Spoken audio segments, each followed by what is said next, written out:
Magandang araw mga ka-safety. Nandito na naman tayo sa ating usapang safety. Ito yung ano natin, kumbaga ito yung promise ko nung nakaraan sa inyo regarding sa part of our advocacy is to reach out yung mga lalong-lalo na yung mga bagong safety officer. So ito, gumawa ako ng simple vlog para at least maisa-isa natin yung mga na-experience ko o yung mga na-encounter o during work ko as a safety officer, no? Lalong-lalo na nung nandun ako sa Qatar. So doon ko talaga nag-gain yung mga experience ko sa field ng safety officer, no? So as I have said, no, nung mga pag nagla-live ako sa Facebook, 5 years, no, 7 years working in the Middle East, and then sa Philippines almost 6 months lang ata, 8 months, no, and then ngayon nandito ako sa New Zealand. So pagsasama-samahin natin, no, lahat naman yun nakatulong sa pag-work ko bilang isang safety advisor dito ngayon sa New Zealand.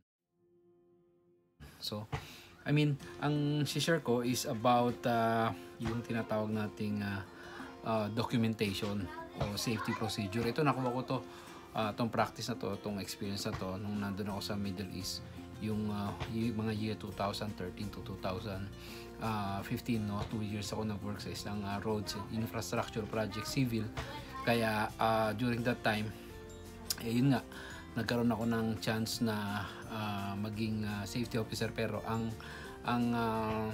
pinaka job ko doon is yung sa documentation. Documents following the safety procedure coming from that company. So ayun, para at least mas mabilis, wag nyo lang kalimutan mga ka-safety para sa tuloy-tuloy na discussion natin, para hindi kayo maudlot o kaya kumbaga mas masundan nyo. Tsaka malaking tulong talaga to, okay? Malaking tulong tong mga i-share ko kasi susunod-sunod rin natin yung pagdating sa documentation. Mahalaga to, lalong-lalo na kung nag-field kayo or nag-field at the same time. May mga documentation din na ginagawa dyan, lalo sa mga daily observation reports, no? Pag-check ng mga permit to work, pag-check ng risk assessment o mga method statement. So yun yung mga sample na mga pwede natin mga pag-usapan. Pero ngayon pag-usapan natin safety procedure para sa documentation. So sa video na to mga ka-safety, ito yung sample na papakita ko sa inyo, okay, na pwede nyo magamit. Dito tayo mag-uumpisa. So safety procedure documents, pwede nyong i-edit to. Papakita ko sa inyo rito sa video na to.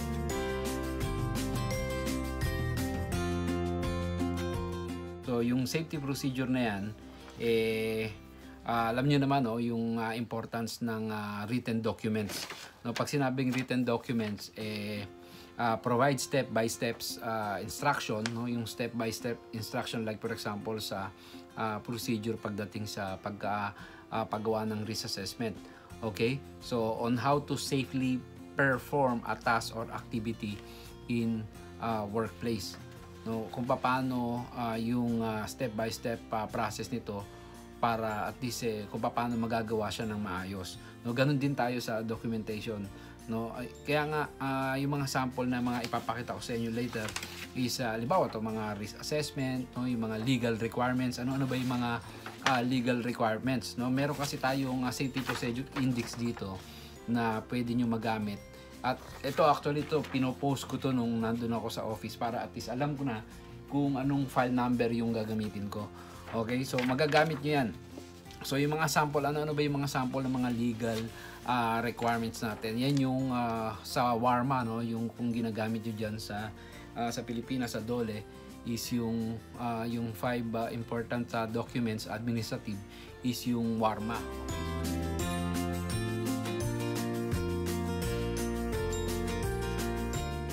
Workers Accident Incident Report, yung W, tandaan nyo lang yung WARMA, yung A, yung Annual Exposure Date Report. Okay? Sa R is yung report on health and safety. Okay? And then yung M is minute of health and safety committee meeting. Okay? And then yung last is yung annual medical report. So yun yung mga sample. And then meron ka na makikita mo yun, ipa-file mo yan. Okay, makikita mo, ipa-file mo. So number 2 na yung legal requirements mo para pa nagkaroon ng audit is meron kang sariling file system. Okay? So meron ka ng risk assessment. Mamaya i-detail ko yung mga yan o sa mga susunod nating videos. Ngayon, introduction lang naman to ng safety document procedures at ano-ano yung mga documents na dapat familiar ka. Okay? O na dapat nasa filing system mo. Okay? Kasama dun yung mga procedures. Pero ito, procedure lang to, safety procedures ng documentation. Okay? So, risk assessments. Okay, ito yung sample ng risk assessment. Magkakaroon din kayo ng copy niya. So, pag nag-like kayo mga ka-safety and subscribe, salamat. Okay, pero under nitong video na to, makikita nyo yung link doon. Pwede nyo i-download itong risk assessment index. Okay, at itong safety procedure na index. So, dalawang index siya, safety procedure tsaka risk assessment index, no? Kasi ito sa susunod dito yung pag-uusapan natin, no, yung paggawa ng risk assessment. Pero ang ginagamit natin diyan sa Pilipinas is JHA o Job Hazard Analysis. Sa Middle East, pwede rin magpo-post din ako rito para dalawang format yung lalagay ko na format ng risk assessment. Isang risk assessment na using 5x5 matrix, no, yung merong residual, yung merong likelihood, tsaka merong severity plus yung equal nun. And then pangalawang yung other format na tinatawag is yung sa JHA. Okay? So balik tayo dito sa mga procedures na mga documents na dapat na meron kayo o dapat familiar kayo. Okay, so risk assessment, alam naman natin yung risk assessments, no? Legal requirements as explained earlier, safety training reports, okay? I-explain ko yan sa mga susunod. Toolbox meeting, induction checklist, no? Pagka nag-i-induction, dapat is meron ka rin checklist, no? Para at least nakikita mo na may mga induction sticker yan, yung tao na yan, na-induct yan, okay? And then next is HSC award nomination, yung mga reward natin, no, part of developing safety culture sa site. Next is yung fire extinguisher inspection. Okay, so meron din akong format nun. At sa pagka yun ang tinapik natin sa safety documentation procedure is magkakaroon din kayo ng link nun at explain ko kung paano nyo siya gagawin. Okay, so marami pa siya, excavation, work permit, no, waste disposal record, work permit, kasama dyan confined space, hot work permit, cold work permit. So magkakaroon din kayo nyan at kung paano yan gagawin, basta sumubaybay lang kayo sa mga susunod na videos natin. Waste disposal record, no, handling of waste management involving environmental. Okay, next scaffolding, ladder inspection, okay, lifting gear inspection report, mobile and vehicle inspection of utility equipment. Okay, electrical tool inspection, confined space, material entry permit. Okay, first aid and illness record, material entry permit, yan yung mga SDS o safety data sheet na tinatawag ngayon. Okay, next is first aid and illness record, kung may mga first aid incident, okay, events, okay, involving first aid and illness record. HSC statistic report, okay, yan yung sa man hours, no, computation, dadaanan din natin yan. Site inspection checklist, garage inspection, asphalt inspection kung meron, camp inspection, so yung kung may mga camp o yung sa Pilipinas di ko na-experience yung mga camp pero applicable to, pwede lalong yung mga nasa Middle East. Okay, camp inspection, near miss report, okay, incident injury report, safety violation report, no, itong safety violation report part of control para at least sa mga nagva-violate ng safety, like for example PPE, yung mga walang permit. So parang apat siya na verbal, written, suspension, and then dismissal. No, sa mga susunod na videos ko yun. Okay? Then HSC internal audit, no? Yung result ng audit, kung may audit, non-conformity report, NCR, na mga nare-receive ng project, no, with the coordination of yan, yung mga quality engineer o sila yon. Tapos nare-report sa atin, no, yung coordination sa atin sa safety. Later i-elaborate ko yung mga yan. And last, yung internal HSC report, no, yung internal natin is of course involving doon sa internal management safety team natin. Okay? So, safety documentation procedure, mga ka-safety. Tignan nyo to, itong document na to, ipopost ko to dito sa videos na to. Sa video na to. Dami. Okay? And then, pagka pinost ko to, i-follow nyo yung link at i-download nyo. Okay? Para at least magkaroon kayo ng familiar. Para sa susunod na video, is i-explain ko isa-isa yan. At lahat ng yan is merong siyang form. Okay, na ifa-follow nyo. So, sa susunod natin, mga ka-safety, is yung Risk Assessment Index. Okay?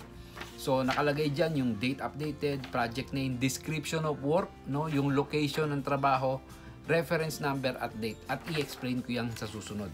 Okay? Para at least hindi tayo nagtatagal gano sa YouTube natin. Kasi minimum ko lang is 10 minutes para hindi nakaka-boring. Okay? Para at least makuha natin yung mga essential factors ng pag-handle ng documents, no, para maayos natin, okay, yung mga documentation natin, at lalo na matuto tayo doon sa mga nilalaman ng mga documents na yan na involved sa mga activities in workplaces, no, yung mga specific work, no, to the work na i-carry out ng project team. Okay, so nasabi ko na, okay, dadaanan natin yan lahat, ulit-ulitin nyo lang tong video, at sa susunod, huwag nyong kalimutang mag-like and subscribe para at least maka-follow kayo, at sa susunod bibigyan ko na kayo ng link uli ng Risk Assessment Index. Kaya ko to gagawin, mga safety, para at least hindi yung ida-download nyo lang, ika-copy paste nyo. Mas maganda ma-explain sa inyo kung paano ginagawa at pa-practice nyo pag nasa site na kayo. Okay? So yun lang muna, mga ka-safety, no? So, yung mga document na yan na dapat talaga ay ma-familiar kayo kahit na ikaw ay nasa field, para later malay mo, 'di ba? Mapunta ka naman sa documentation.